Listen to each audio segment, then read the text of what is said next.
வணக்கம் உறவுகளே. எங்கள் வீட்டில் வந்து இன்றைக்கி லஞ்சுக்கு லெமன் ரைஸு, சேப்பங்கிழங்கு வறுவல் பாருங்க.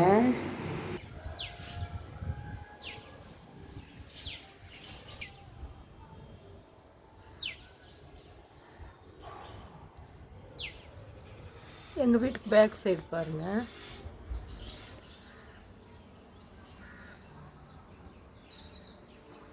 கற்பூரவள்ளி பாருங்கள்.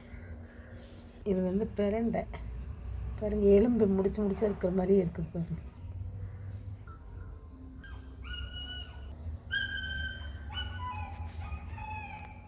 பார்த்தீங்களா, முடிச்சா இருக்குது பார்த்தீங்களா. இது பாரு, இதுதான் எலும்பு பிரச்சனை இல்லாமல் இருக்குமாம் அது சாப்பிட்டா. கத்தாழை சுகருக்கு ரொம்ப நல்லது, தலைக்கு போடலாம், முகத்துக்கு போடலாம், ரொம்ப நல்லது. கத்தாழை புளிக்குழம்பு கூட வைக்கலாம். கத்தாழையில் ஒரு நாளைக்கு உங்களுக்கு வச்சுட்டு காட்டுறேன். இந்த தூதுவளை பொரிச்சிட்டான், கட்டை மட்டும் இருக்குது. இப்போ மிளகாய் செடி இதுக்குள்ள ஒன்று வந்திருக்குது. உங்களுக்கு பிடிச்சிருக்கும்னு நினைக்கிறேன். பிடிச்சிருந்தால் லைக் பண்ணுங்கள், ஷேர் பண்ணுங்கள், சப்ஸ்கிரைப் பண்ணுங்கள், பெல் பட்டன் அமுத்துங்க. இந்த நாள் இனிய நாளாக எல்லோருக்கும் அமையட்டும். தேங்க்யூ.